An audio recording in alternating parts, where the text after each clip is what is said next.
Apa kabar saudara semuanya? Baik, sehat? Sehat-sehat? Ada yang sakit, ada yang sehat? Sehat? Oke, kita masih di dalam seri Out of the Box. Think outside the box. Think outside the box. Ini dari kata outside the box, saudara. Ini berbicara tentang seri mengenai keuangan. Dan kita masuk di dalam minggu ketiga daripada seri ini. Dan seperti biasa, saya mulai dengan sebuah cerita. Cerita tentang tentang kakak adik. Kakak adik yang rajin sekali datang ke gereja, mereka berdua ini. Kemudian tapi di luar gereja, perbuatan mereka nggak baik-baik, saudara. Anggaplah namanya Super Mario Brothers ya, saudara, namanya. Saya nggak punya namanya, jadi saya bilang Super Mario Brothers. Jadi mereka ini sering gereja, tapi kelakuan di luar gerejanya itu terkenal juga jahatnya, saudara. Sangat jahat. Dan satu hari, kakak daripada kakak beradik ini meninggal dunia. Dan mereka berdua ini kaya raya, masing-masing punya kekayaan yang begitu besar. Dan mereka seringkali menutupi kejahatan mereka dengan kekayaan mereka. Dan satu hari kakaknya ini meninggal. Dan kemudian adiknya meminta pastornya untuk melakukan ibadah penghiburan. Lalu adiknya berkata begini kepada pastornya, "Pastor, please say nice things about my brothers." Katakan hal-hal yang baik tentang kakakku ya, pastor. Bilang kakakku ini orang suci. Dia bilang kakakku orang baik, pastor. Pastornya bingung dong gitu, karena dia tahu gitu loh. Ini berdua gak baik-baik gitu loh. Terus gitu, dan sebagai imbalannya pastor, ini uang pastor. Dia bilang gitu. Uang ini cukup untuk bayar semua kebutuhan gereja. Cukup untuk bangun sebuah gedung baru untuk gereja. Pastornya dilema, saudara. Satu hal dia harus membicara kebenaran, satu hal dia butuh uang untuk bangun gerejanya. Kemudian inilah yang akan kita pelajari. Pastor ini cukup cerdik. Pada saat pastor itu harus bicara, saudara. Pastor ini bangkit berdiri. Selamat malam, saudara-saudara semuanya. Kemudian kita bersedih dengan kepergian sang kakak. Kemudian pastor ini masih bingung kan, saudara. Kemudian dia tiba-tiba dapat ide. Dia bilang, orang ini, kakak yang meninggal ini, dia bilang, orangnya jahat. Dia bilang gitu. Jahat, penuh akan kejahatan. Banyak musuhnya, katanya gitu. Pokoknya dia cerita pendosa berat gitu. Adiknya kan kaget, mau diambil lagi duitnya sama adiknya gitu. Tetapi, kata pendetanya, tetapi kakak ini kalau dibandingkan dengan kelakuan adiknya, bandingin kejahatan adiknya, kakaknya ini orang suci. Kakaknya ini orang baik. Bayangin saudara, pendeta ini bisa menyampaikan kakak ini orang baik dengan mengambil contoh keburukan daripada adiknya. Dan firman hari ini saya berikan judul A Good Lessons from a Bad Example. Bagaimana kita bisa mendapatkan pelajaran yang baik dari sebuah contoh yang salah, saudara. Dan kita bisa belajar di sini bahwa doa saya agar melalui firman ini ada pelajaran baik yang bisa kita bawa pulang dari perumpamaan tentang bendahara yang bersalah ini, saudara. Dan harapan saya pada akhirnya berbicara tentang uang. Saya ingin saudara belajar to spend the resource yang Tuhan berikan kepada kita dengan bijaksana. Firman berkata bahwa di dalam 1 Timotius dikatakan bahwa akar daripada segala kejahatan adalah cinta akan uang. Uang bisa berbahaya buat kita, saudara. Tetapi juga bahwa di dalam Lukas 16 ini kita dapat melihat bahwa ada sisi pandang lain tentang uang. Bahwa uang bukan, ya jahat kalau kita cinta sama uang. Tapi kalau kita pakai uang untuk sesuatu hal yang baik, uang bisa menghasilkan sesuatu yang membawa kekekalan. Kita baca Lukas 16 ayat yang pertama. Dikatakan di sini, kemudian Yesus berkata kepada murid-muridnya, ada seorang yang kaya mempunyai seorang bendahara. Kepadanya disampaikan tuduhan bahwa bendahara itu menghamburkan miliknya. Kita lihat di sini Yesus sedang berbicara dengan murid-muridnya. Dan di sekeliling Yesus sebenarnya ada orang-orang Farisi yang juga mendengarkan cerita daripada Tuhan Yesus. Dan Yesus bercerita tentang seorang bendahara. Dia mengabdi kepada seorang tuan yang begitu kaya. Tapi di sini dibilang bahwa dia menghambur-hamburkan harta daripada tuannya. Mungkin kalau kita sering mendengar cerita ini di sekolah minggu, mungkin seringkali kita punya perspektif yang salah, menangkap satu hal yang salah. Ini pasti bendaharanya korupsi. Ini pasti bendaharanya mencuri sesuatu nih dari tuannya, benar gak saudara? Tetapi Alkitab mengatakan bahwa dia tidak mencuri, dia hanya menghambur-hamburkan kekayaan daripada tuannya. Artinya dia tidak mengelola harta yang dipercayakan kepada dia dengan baik. Dia boros, sembrono, ceroboh, gegabah di dalam menggunakan semua harta yang dipercayakan oleh tuannya, saudara. Bendahara ini tidak mencuri uang tuannya, melainkan dia menghamburkannya dengan secara sembrono, dengan secara bodoh, saudara. Di sini isunya bukanlah dia menipu, tetapi isunya adalah dia memakainya dengan sembrono. Kalau kita melihat Lukas 16 ayat 8, coba ya, di sini dikatakan bahwa Tuhan itu memuji bendahara yang tidak jujur itu. Dibilang tuannya memuji bendahara yang tidak jujur itu. Kata tidak jujur ini diambil dari satu kata Yunani, yaitu adekia. Katanya adalah ini, saudara. Adekia. Coba bisa slide-nya diklik. Oke, adekia. Dan katanya adekia ini juga dipakai di dalam Korintus ketika Paulus berbicara kepada jemaat Korintus, 2 Korintus 13 ayat 12. Di situ Paulus berbicara bahwa, klik lagi coba slide-nya. Bahwa dikatakan, Paulus mengatakan, maafkanlah ketidakadilanku ini. Forgive me, that's wrong. Apa yang sedang Paulus sampaikan? Bahwa Paulus menyampaikan bahwa jemaat di Korintus merasa bahwa Paulus kurang memperhatikan mereka. Dan Paulus bilang, mohon maaf kalau kayak saya sepertinya kurang memperhatikan saudara. Seolah-olah saya tidak adil kepada saudara dibandingkan dengan gereja-gereja yang lain. That's what Paul was saying. Artinya kata adikia ini juga bukan mengatakan bahwa Paulus tidak jujur dengan jemaat Korintus. Tetapi Paulus malah mengatakan bahwa sorry kalau saya kurang memperhatikan kamu. Nggak adil mungkin seperti itu. Dan ini juga yang dilakukan oleh bendahara ini. Bukan dia menipu, bukan melakukan satu hal penipuan. Tapi dia melakukan satu hal, yaitu dia kurang teliti di dalam memperhatikan, membelanjakan harta daripada tuannya. Poin yang harus dicatat adalah bendahara ini melakukan pemborosan, kecerobohan di atas harta daripada tuannya. Kemudian bendahara ini dipecat karena dia telah gagal dalam mengelola dengan baik semua harta yang dipercayakan oleh tuannya. Lalu kita baca ayat kedua. Ayat kedua dikatakan, lalu ia memanggil bendahara itu dan berkata kepadanya, apa ini yang kudengar tentang kau? Berilah pertanggungjawaban atas apa yang engkau kelola, sebab engkau tidak boleh lagi bekerja sebagai bendahara. Saudara, kadang-kadang kalau kita baca ini, kita nggak pernah berpikir bahwa kitalah bendahara yang bersalah itu, saudara, benar gak? Kita selalu pikir, wah gue harus seperti lebih daripada bendahara ini. Tapi kalau saya baca firman ini, kadang-kadang saya reflect juga. Jangan-jangan saya bendahara yang ceroboh ini. Pernah gak saudara berpikir, saudara? Bahwa kita ini sebenarnya bendaharanya Tuhan. Pengelolanya Tuhan. Benar saudara? Ketika kita percaya kepada Yesus, kita dibilang kita dibeli dengan harga yang begitu mahal dan kita dibayar dengan lunas.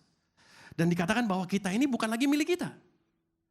Saudara, jadi sebenarnya kita ini seperti bendahara tersebut. Kita ini bukan digaji oleh Tuhan, tapi kita ini dibeli sama Tuhan. Jadi kalau sebagai budak, kita ini sebenarnya budaknya Tuhan. Saudara. Jadi kalau kita budaknya Tuhan, segala hal yang kita miliki, segala hal yang kita lakukan harusnya menurut sesuai keinginan pemiliknya, saudara. 1 Korintus 6 ayat 19 dikatakan bahwa 19 dan 20 dikatakan dan bahwa kamu bukan milik kamu sendiri.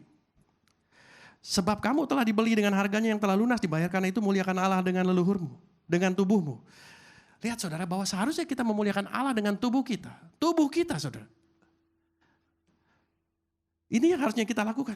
Karena kita ini sebenarnya milik Tuhan. Sama seperti bendahara itu bertanggung jawab atas semua harta yang diserahkan kepadanya. Kita juga harus bertanggung jawab atas semua kepercayaan yang Tuhan berikan di dalam kehidupan kita saudara. Amin. Kita ini telah dibeli saudara. Dan seringkali kalau kita berbicara tentang beli, kalau kita nggak tahu harganya, kita nggak mau menghargai barang tersebut. Kalau saya cerita sama saudara, coba klik berikutnya. Saya nggak bisa lihat di sini. Kalau saya bilang sama saudara, saya beli kursi ini. Saudara pasti bilang, kursi apa lagi nih Pak John? Benar nggak saudara? Saya bilang, mungkin kalau saya hanya bilang saudara nggak lihat bentuknya, saya hanya bilang saya beli kursi. Bagi saudara nggak penting. Too much information Pak John. Tapi kalau saya bilang saya beli kursi ini, mungkin saudara bilang, kenapa Pak John? Karena kayunya kah? Karena desainnya agak aneh Pak John. Gitu. Mungkin ada beberapa saudara yang gak suka. Lalu kalau saya bilang sama saudara bahwa ini namanya dragon chair, keren banget. Gak penting juga saudara. Terus saya bilang sama saudara, saya beli kursi ini harganya 28 juta. Saudara bilang apa? Hah mahal banget, udah jelek mahal pula Pak John. Bener kan? Coba klik lagi. Dan ternyata saudara salah dengar. Bahwa harganya ini bukan 28 juta rupiah, 28 juta dolar. Ini benar-benar kursi termahal di dunia, saudara. Dragon Chair. Karena didesain oleh seorang desainer, makanya harganya 28 juta dolar, 391 miliar. Sekarang kursi ini jadi begitu berharga, saudara. Nggak penting, tadinya nggak penting, sekarang jadi, wah ini penting nih. Dan saudara akan bilang, nggak masuk akal orang beli kursi 391 miliar. Benar nggak saudara? Nggak masuk akal? Begitu juga nggak masuk akal Tuhan mau beli kita. Kalau kursi ini dibeli 391 miliar masih dalam keadaan bagus, saudara. Kita ini dibeli sama Tuhan tidak di dalam kondisi yang bagus. Kita dibeli sama Tuhan di dalam kondisi defected by sin. Kita rusak oleh dosa. Tapi Tuhan mau bayar kita lebih mahal daripada 391 miliar rupiah. Karena dikatakan kita dibayar lebih daripada emas dan permata. Lebih daripada perak, tapi dia bayar dengan darah anaknya yang tunggal, saudara. Nah, kalau saudara tahu berapa Tuhan bayar saudara, bukankah saudara akan lebih menghargai kehidupan yang Tuhan percayakan kepada saudara? Amin. Slide berikutnya. Bila Tuhan membayar kita dengan harga yang begitu mahal, kita seharusnya memakai hidup kita hanya untuk menyenangkan hati Tuhan saja. Kalau saudara beli telepon yang paling mahal, misalnya apalah mereknya, kita nggak endorse lah ya. Ada penggemar S, ada penggemar A, terserah saudara. Tapi kalau saudara udah beli handphone mahal-mahal atau beli kursi 391 miliar, tapi nggak bisa didudukin saudara. Apa gunanya saudara? Saudara beli mahal-mahal tapi tidak menyenangkan hati saudara. Nggak ada fungsinya saudara, benar? Begitu juga dengan kita kita beli kursi mahal-mahal. Harapan kita ketika kita udah beli kursi ini akan do the purpose. Lakukan apa yang jadi tujuannya. Benar nggak saudara? Begitu juga dengan kita, kalau Tuhan udah beli kita dengan harga, bukan kita ini nggak dibeli diskon saudara. Nggak didiskon, kita beli dengan harga penuh. Walaupun barang rusak tapi Tuhan beli dengan harga penuh. Dan Tuhan nggak kita cicil ya, nanti kalau dia misalnya nggak bagus saya balikin lah, saya stopin cicilannya. Enggak, Tuhan bayar lunas di depan saudara. Dan saudara, kalau saudara Tuhan bayar secara lunas, bukankah seharusnya kita manfaatkan kehidupan yang Tuhan berikan ini dengan benar? Saya nggak bilang dengan baik, karena baik belum tentu benar. Saya katakan manfaatkan kehidupan kita dengan benar. Lakukan apa yang benar menurut Tuhan. Bendahara dalam perumpamaan ini ditemukan oleh tuannya, dia nggak melakukan yang benar. Dia ceroboh, dia sembrono. Dan dia diminta pertanggungjawaban karena dia akan dipecat saudara. Dan dikatakan bahwa benda ini akan dipecat. Dan kalau dia tahu dia akan dipecat, dia langsung serius memikirkan tentang bagaimana apa yang harus dia lakukan setelah dia dipecat. Saudara, dia diminta pertanggungjawaban. Kita tahu kalau kita bekerja di perusahaan, kalau kita resign atau kita dipecat, kita akan harus serah terima semua pekerjaan kita kepada orang yang berikutnya atau kepada atasan kita. Bendahara ini harus melakukan hal yang sama. Dia harus menyerahkan serah terima kepada tuannya. Dan saudara, tahukah bahwa Roma 14 ayat 12 mengatakan, jadi setiap kita juga akan diminta pertanggungjawaban atas hidup kita. Roma 14 ayat 12 dikatakan, jadi setiap orang akan mempertanggungjawabkan perbuatannya sendiri kepada Allah. Saudara dan saya harus pertanggungjawabkan perbuatan hidup saudara kepada Tuhan. Nggak bisa bawa pastor siapa-siapa saudara. Saudara harus datang sendiri berhadapan dengan Allah, bertanggung jawab sendiri kepada Allah. Nggak bisa karena pastor ini Pak. Nggak bisa saudara. Saudara bertanggung jawab sendiri kepada Tuhan. Inilah yang jadi masa depan kita. Satu hari kita harus bertanggung jawab kepada Tuhan. Kita ini dipercayakan sama Tuhan. Kalau kita percaya sama Tuhan, kita dipercayakan satu kehidupan yang baru. Saudara kalau beliin sesuatu yang baru buat anak saudara, saudara maunya anak saudara pelihara barang baru itu enggak? Enggak mau saudara anak-anak baru dibeliin HP terus anaknya banting-banting HP-nya. Marah enggak saudara? Marah. Saudara akan minta pertanggungjawaban atas hal itu. Dan kalau Tuhan minta pertanggungjawaban atas hidup baru yang Tuhan berikan di dalam kehidupan kita. Dan dia audit kehidupan kita saudara. Kalau kita diaudit sama Tuhan. Apa hasil audit kita saudara? Kita kelola dengan baik atau kita kelola dengan ceroboh? Slide berikutnya. Kalau saya tanyakan, apakah kalau Tuhan audit kita, kalau Tuhan audit kita di dalam cara kita menggunakan mulut, telinga, pikiran, mata kita, kalau Tuhan audit cara itu, Apa yang akan dia temukan? Apakah kita pakai untuk dengan ceroboh atau kita pakai mata kita, mulut kita dengan baik? Kalau Tuhan audit kehidupan kita, bagaimana kita menggunakan waktu kita, hari-hari yang Tuhan udah berikan kepada kita. Apa hasil auditnya? Ceroboh atau kita baik? Kalau dia mengaudit bagaimana kita memakai jabatan kita, posisi kita. Apa hasilnya? Kalau dia mengaudit bagaimana kita memimpin keluarga kita, memimpin anak-anak kita, bagaimana kita berpacaran kalau Tuhan audit, gimana hasilnya? Bagaimana juga kalau Tuhan audit tentang berkat-berkat yang Tuhan berikan? Ceroboh atau baik? Jujur ini bicara kuat, keras buat diri saya sendiri, saudara, nggak ngomong kepada saudara.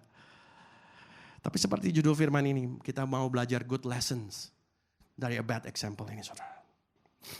Bendahara ini mengambil kesempatan, waktu yang ada untuk dia bisa memperbaiki apa yang perlu diperbaiki, saudara. Kita juga kalau kita masih hidup hari ini, kalau kita masih hidup besok, Tuhan masih berikan kita kesempatan untuk perbaiki apa yang perlu kita perbaiki di dalam kehidupan kita. Amin. Kalau hasil auditnya seperti itu, kita mau perbaiki. Kalau kita habis medical check up, saudara, lihat kolesterol ketinggian, darah tinggi ketinggian, besoknya apa? Lari, saudara. Jaga makanan sebentar mungkin, saudara. Kita akan merubah gaya hidup kita. Begitu juga dengan kita. Kita masih punya kesempatan untuk mengubah kehidupan kita. Kemudian 16 ayat 3 kata bendahara itu di dalam hatinya. Apakah yang harus aku perbuat? Tuanku memecat aku dari jabatanku sebagai bendahara. Mencangkul aku tidak kuat, mengemis aku malu. Bendahara ini tahu dia akan kehilangan kerjaannya dan dia harus cari jalan keluar bagaimana hidupnya setelah dia dipecat, saudara. Dan dia bilang bahwa aku gak mungkin jadi petani karena mungkin udah kelamaan jadi bendahara, sudah lama jadi manajer, gak mungkin jadi petani. Apalagi minta-minta, gengsi lah. Kemudian bendahara ini gak mau, saudara, melakukan itu. Dan kemudian ayat keempat dikatakan, aku tahu, akhirnya aha momennya dia. Dia bilang, aku tahu nih aku mau ngapain. Supaya apabila aku dipecat dan dari jabatanku sebagai bendahara, ada orang yang menampung aku di rumah mereka. Dia tahu nih, wah saya harus cari orang-orang yang menampung saya nih kalau saya gak kerja lagi sama Tuhan saya. Kemudian saudara, inilah apa yang disebut the power of kepepet, saudara. Berapa saudara kalau udah kepepet, kreatifnya keluar semua, saudara. Ya, sistem kejar belajar satu malam, saudara. Kalau udah tinggal besok langsung keluar semua kekreativitasan, saudara. Bendahara ini itu seperti itu. Dia menjadi kreatif karena dia tahu dia gak mau masuk dalam situasi yang buruk. Dia jadi kreatif karena dia takut. Ketakutannya jadi motivasi dia untuk menemukan jalan keluar. Saudara, apa yang kita bisa belajar? Kalau manusia aja bisa tiba-tiba punya ide kreatif, apalagi Tuhan, dia punya ide yang jauh lebih kreatif daripada manusia di saat-saat yang kepepet, saudara. Amin. Tuhan punya ide yang jauh lebih kreatif bagi manusia, bagi kita semua di momen-momen kita kepepet, saudara. Bangsa Israel kepepet di depan Laut Merah, di belakang prajurit Mesir. Kepepet, saudara, gak bisa ke kanan, maju kena, mundur kena, dia bilang. Di momen yang kepepet seperti itu, secara manusia gak ada jalan keluar. Secara ide kreatif manusia gimana? Bangun kapal dulu, berenang rame-rame. Gak mungkin juga, saudara.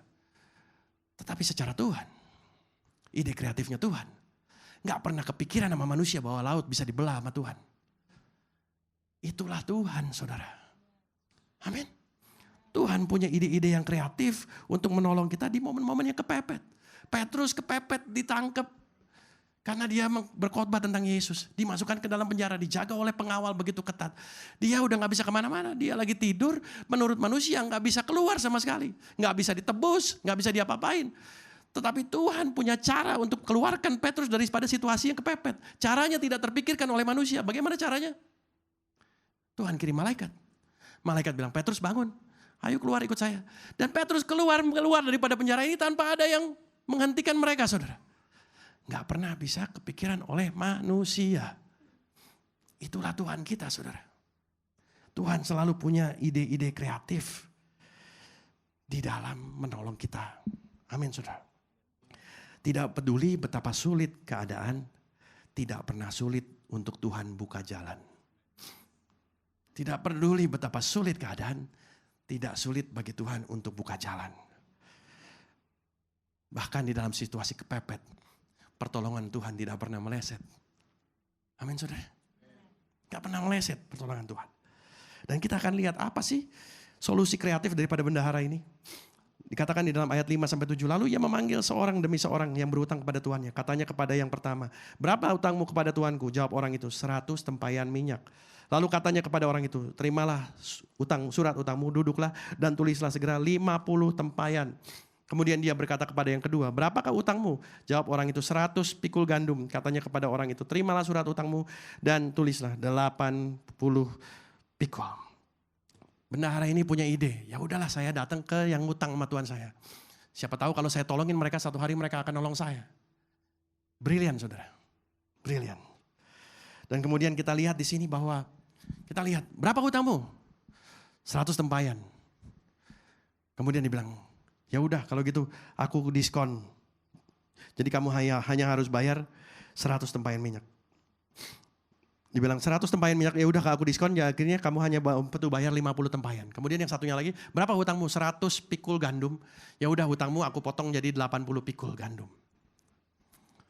Mungkin kita berpikir saudara bahwa, wah ini jahat nih Pak John. Merugikan tuannya. Menarik saudara bahwa Alkitab tidak bilang tuannya marah karena orang ini mencurangi dia. Majikannya gak pernah marah tentang itu. Artinya orang ini gak pernah melakukan kecurangan sama sekali. Apa yang dia lakukan? Saudara tahu bahwa kalau saudara minjem uang, dipinjol saudara, bunganya besar gak saudara? Bunganya besar kan?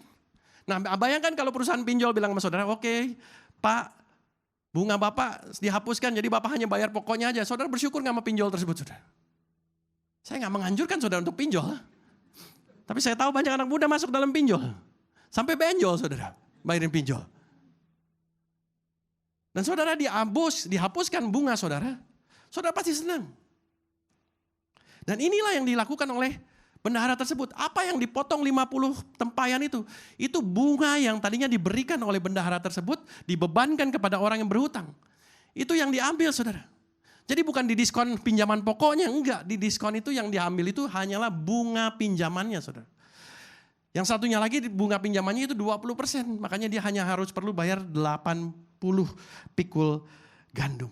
Jadi di dalam peraturan agama Yahudi sesungguhnya, saudara, di dalam meminjam antara sesama itu nggak boleh memasukkan bunga, saudara. Kalau ada teman saudara sesama orang Yahudi mau pinjam uang, secara hukum Taurat itu dibilang kamu tidak boleh menaruh bunga kepada orang tersebut. Itu hukum Taurat bilang. Karena maksudnya meminjamkan itu adalah menolong orang yang punya kebutuhan untuk beli makanan, untuk beli kebutuhan hidup. Mereka butuh untuk hidup, nah kita sebagai orang sesama orang Yahudi pada saat itu harus berikan pinjaman tanpa bunga. Karena mereka hidupnya udah penuh beban, ngapain ditambah beban. Itu peraturannya saudara. Tetapi masalahnya orang-orang Yahudi makin lama minjem bukan untuk kebutuhan hidup. Minjem untuk berbisnis. Kayak kita sekarang minjem bukan untuk kebutuhan hidup lagi saudara. Untuk lifestyle kadang-kadang malah minjem. Nah oleh karena itu orang-orang Farisi menaruh bahwa oke lah kalau kamu minjem untuk bisnis kamu boleh taruh bunga di situ. Itulah yang terjadi saudara. Makanya orang-orang yang meminjamkan untuk bisnis menaruh bunga yang besar jumlahnya. Untuk membebankan orang yang meminjam.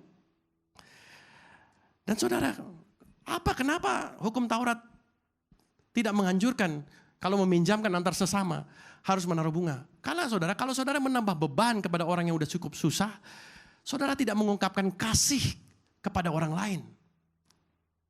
Itu kenapa tidak diberikan bunga pinjaman.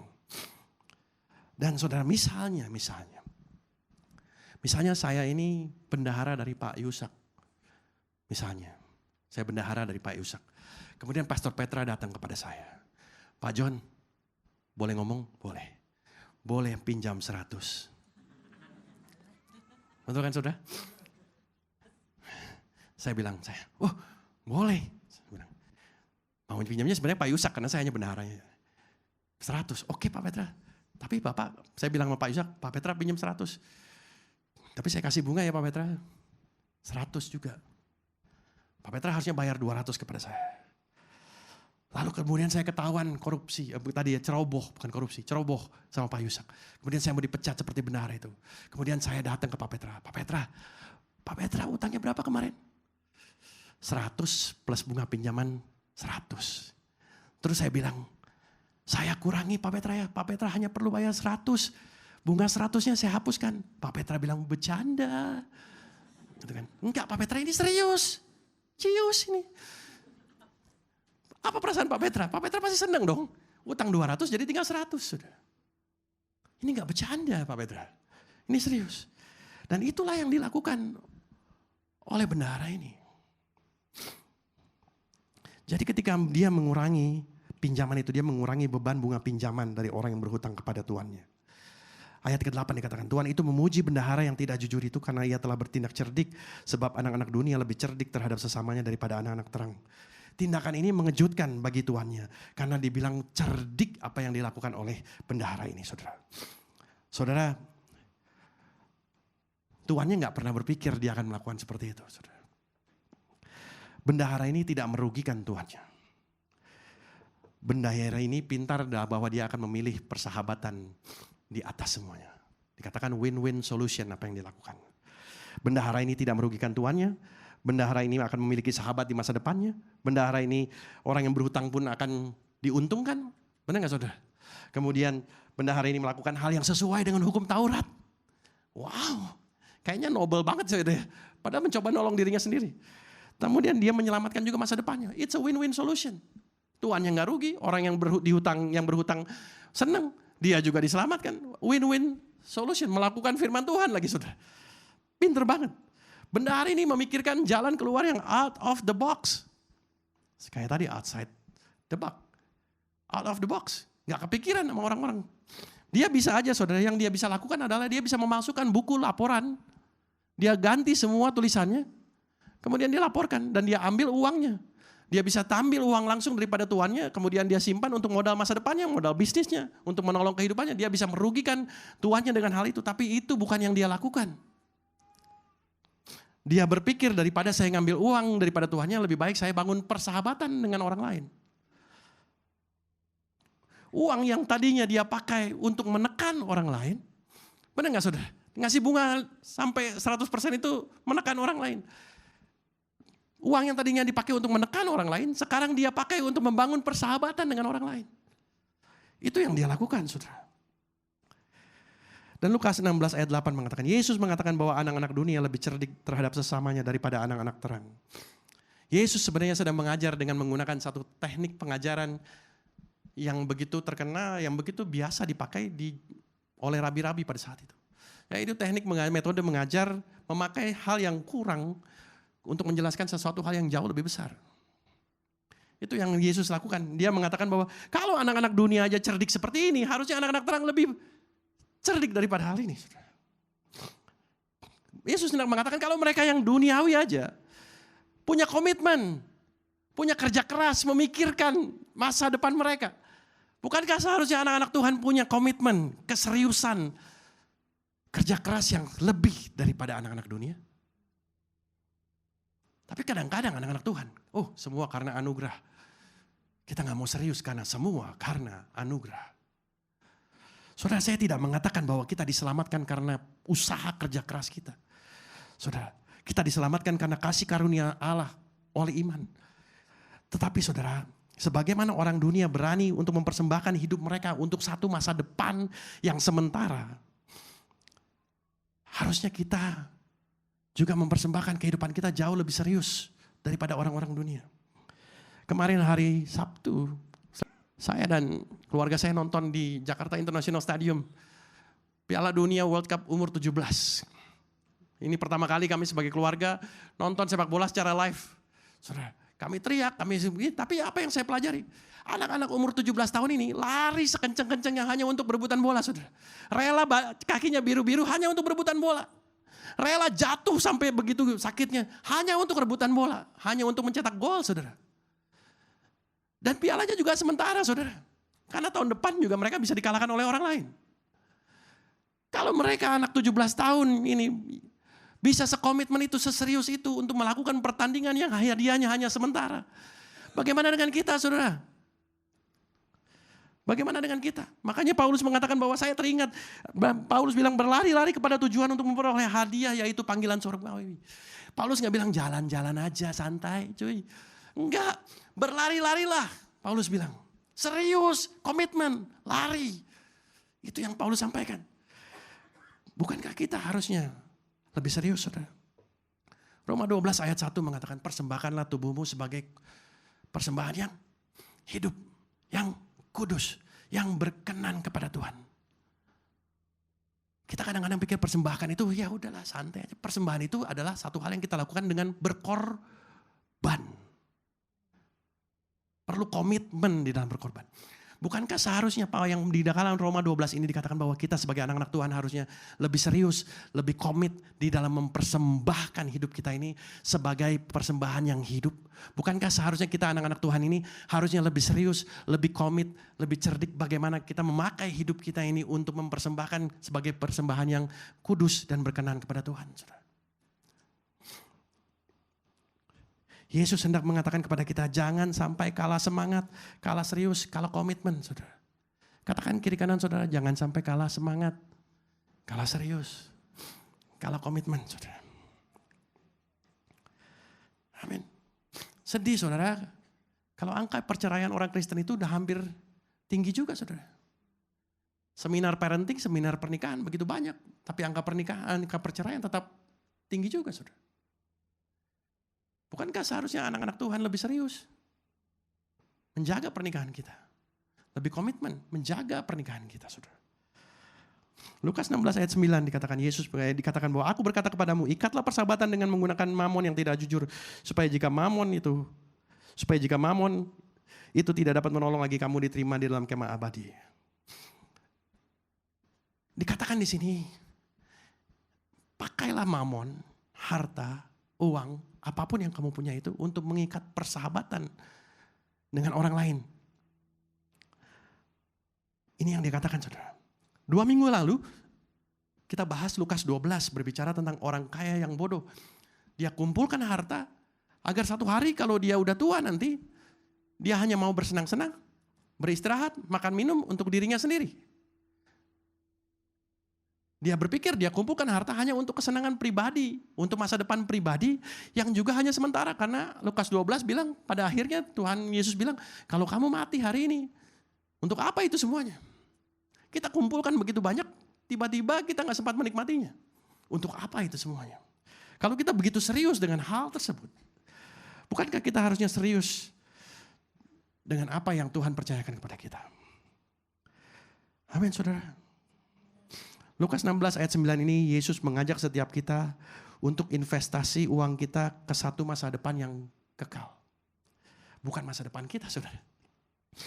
Di dalam dunia investasi saham, ada saham-saham yang dikatakan dianjurkan untuk dibeli, yaitu saham-saham, next slide, blue chip.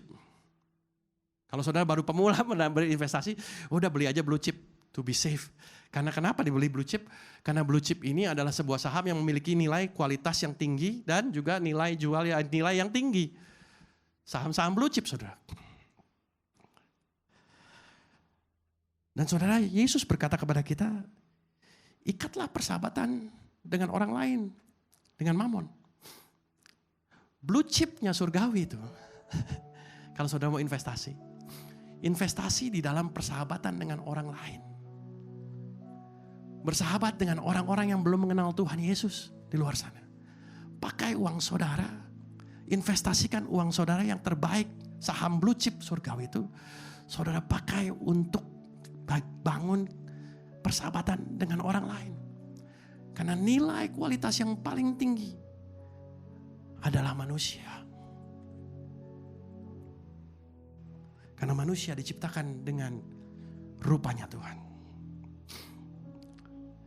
Kalau orang kita investasikan harta ini ke dalam kehidupan orang lain, lalu orang lain itu menerima Tuhan Yesus. Dan satu hari ketika kita masuk surga, karena apa yang kita investasikan, kita bertemu dengan orang ini. Dan dia mengatakan, thank you for your gift.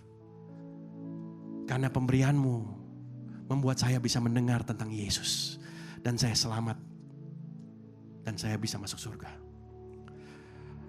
Bukankah itu satu hal yang berkesan, satu hal yang saya rindukan kalau satu hari saya dipanggil Tuhan. Ya saya pengen ketemu Tuhan Yesus, ketemu Daud, ketemu tokoh-tokoh Alkitab.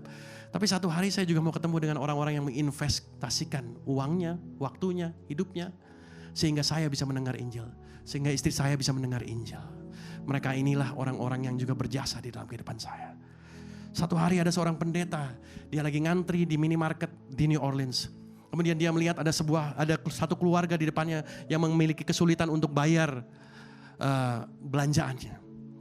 Kemudian orang ini bilang, keluarkan uang. Kemudian dia bilang ke bapaknya, ke suaminya, dia bilang, gak usah nengok, ambil aja ini uang. Gak usah nengok, ambil aja uang ini, bayar, pergilah kamu. Tuhan Yesus mengasihi kamu. Lalu kemudian orang pendeta ini bertahun-tahun kemudian, pendeta ini diundang kembali berbicara di satu gereja di New Orleans. Dan datanglah seorang laki-laki yang mengatakan, dulu saya dan istri saya ini dan keluarga saya kehilangan semuanya, rumah, harta, bisnis. Yang kami punya hanyalah mobil dan seorang anak. Dan satu hari kami mau bunuh diri secara keluarga, bunuh diri massal secara keluarga. Tapi sebelum kami bunuh diri, kami mau pastikan dulu, kami mau beliin makanan untuk anak kami. Gak tahu juga kenapa saudara, tapi dia berniat untuk beli makan dulu untuk anaknya. Nah ketika kami di supermarket, kami gak bisa bayar. Tiba-tiba ada satu orang yang memberikan uang kepada kami. Dan mengatakan, God bless you, God love you. Dia bilang, itu saya Pak. Dia bilang, itu keluarga kami. Kemudian orang ini mengatakan, Pak Pendeta, setelah menerima uang itu kami keluar, kami kembali ke mobil. Tadinya kami mau bunuh diri, tapi kami melihat bahwa ada orang yang masih mengasihi kami walaupun kami kehilangan segalanya. Ini memberikan kami pengharapan untuk hidup lagi. Kemudian mereka jalan di New Orleans, mereka melihat sebuah gereja dengan tanda Jesus love you. Dan dia bilang, oh ini tanda di mana saya mungkin harus pergi untuk mendengar bahwa Tuhan mengasihi saya. Kemudian dia masuk ke gereja itu, dia bilang nanti hari Minggu kita datang ke gereja itu. Dia masuk ke gereja itu. Dan kemudian dia dan istrinya menerima Tuhan Yesus. Tidak diperlukan uang banyak saudara untuk menyelamatkan 3 orang jiwa. Dia bilang, Pak Pendeta, kenapa saya bisa tahu ini Pak Pendeta ketika Pak Pendeta bicara khotbah pagi hari ini? Karena Pak Pendeta punya aksen yang begitu jelas. Pak Pendeta adalah orang South Africa dengan aksen yang begitu kental. Makanya ketika Pak Pendeta ngomong, saya tahu inilah orang yang waktu itu memberikan saya uang. Dia gak pernah tahu tampangnya. Tapi apa yang dia tabur menyelamatkan 3 jiwa. Bukan hanya menyelamatkan dari bunuh diri, tapi menyelamatkan dari hukuman mati kekal dan menerima kehidupan yang kekal, saudara. Saudara gak perlu uang besar-besar. Saya gak bilang saudara harus kasih uang besar ke gereja dan segala macam. Kalau saudara digerakkan untuk itu, puji Tuhan, saudara. Saudara kita bisa memakai itu untuk orang bisa mendengarkan Injil. Tapi saudara, saya mau minta saudara pakai uang saudara traktir. Traktir orang yang kelihatannya lagi kesulitan di kantor. Orang yang kesepian gak ada yang mau nemenin kalau makan siang. Saudara traktir. Siapa tahu dari pertemuan saudara dengan orang tersebut bisa mendengar tentang Yesus. Saudara mungkin gak mau harus mengatakan bahwa kamu mau terima Tuhan apa enggak. Mungkin gak saudara bilang, ikut juga ke gereja sama saya. Siapa tahu di gereja kamu bisa dapat solusinya. Gak perlu susah-susah saudara. Amin saudara. Tapi ini yang Tuhan inginkan. Tuhan ingin kita pakai uang yang Tuhan percayakan. Agar orang lain bisa mengenal Kristus dan menerima keselamatan. Selama saya jadi pendeta 10 tahun. Saya bekerja di Every Nation dari 2014. Tahun depan 10 tahun saya di sini, saudara gak kerasa. Janjinya sama istri saya 2 tahun, saudara. Ini udah 10 tahun. 10 tahun, saudara.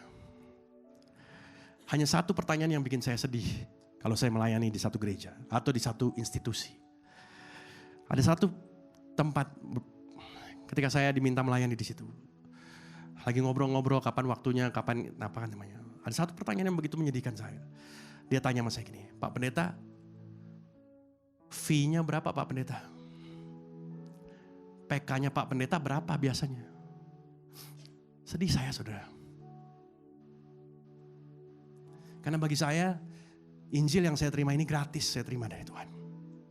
Seharusnya Injil yang saya bagikan ini juga harusnya saya berikan secara gratis.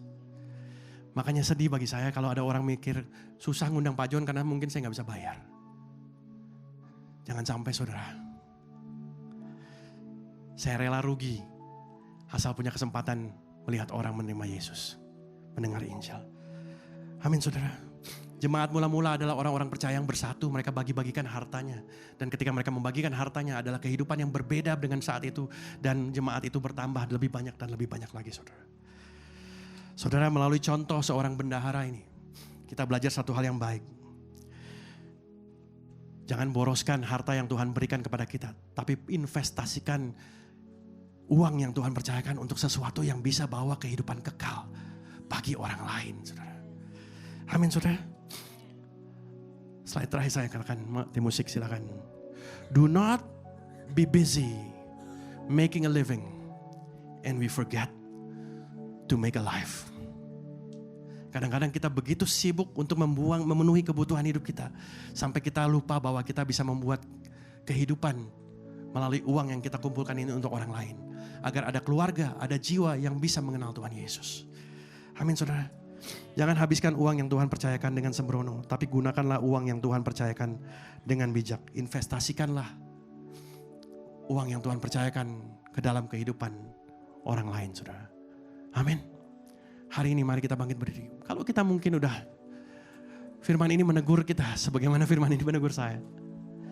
Mungkin kita perlu balik back to the center. Apakah saya jalani semua ini? Kalau saya diaudit, apakah Yesus the center of my life? Atau bukan? Mari kita angkat pujian ini sambil kita juga mengintrospeksi. Are you the center of our life, Tuhan?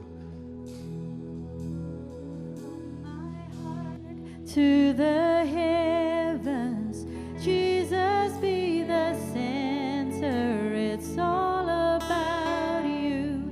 Yes, it's all about you. From my heart to the heavens, Jesus be the center. It's all about you. Yes, it's all about you. From my heart to the heavens, Jesus be the center. It's all about you. Yes, it's all about you. From my heart to the heavens, Jesus be the center. It's all about you. Yes, it's all about you. From my heart to the heavens, Jesus be the center. All about you. Yes, it's all about you. From my heart to the heavens, Jesus be the center. It's all about you. Yes, it's all about you. From my heart, from my heart.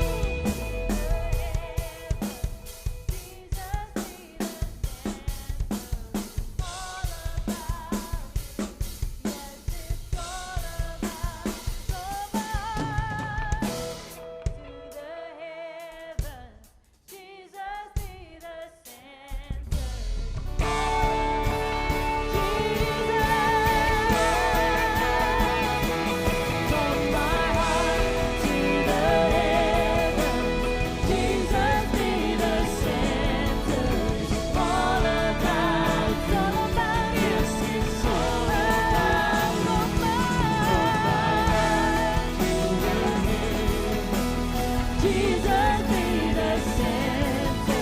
It's all about you. Yes, it's all about you.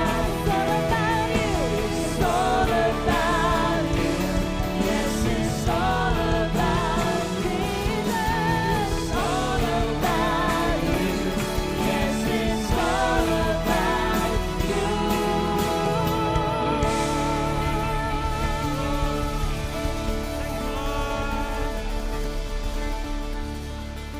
Thank you, Lord.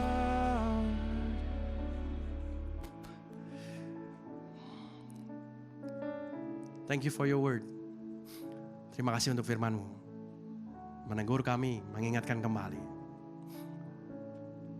Bagaimana kami menggunakan hidup kami sesuai dengan kehendak-Mu untuk menyenangkan hati-Mu Tuhan? Atau kami pakai hanya untuk menyenangkan hati kami sendiri? Are you the center of our life Tuhan? Terima kasih Tuhan, terima kasih. Melalui kehidupan seorang bendahara yang salah ini Tuhan, kami bisa mengambil satu kehidupan yang baik untuk kami bangun ke depan Tuhan.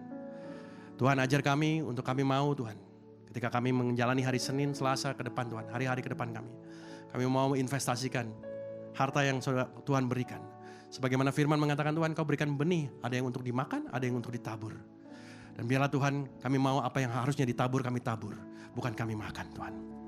Dan Bapa, biarlah kami boleh pakai agar orang bisa mendengar tentang Yesus. Thank you Father God, thank you Lord. Bless this word dan biarlah ini tinggal dan bertumbuh dalam hati setiap jemaat.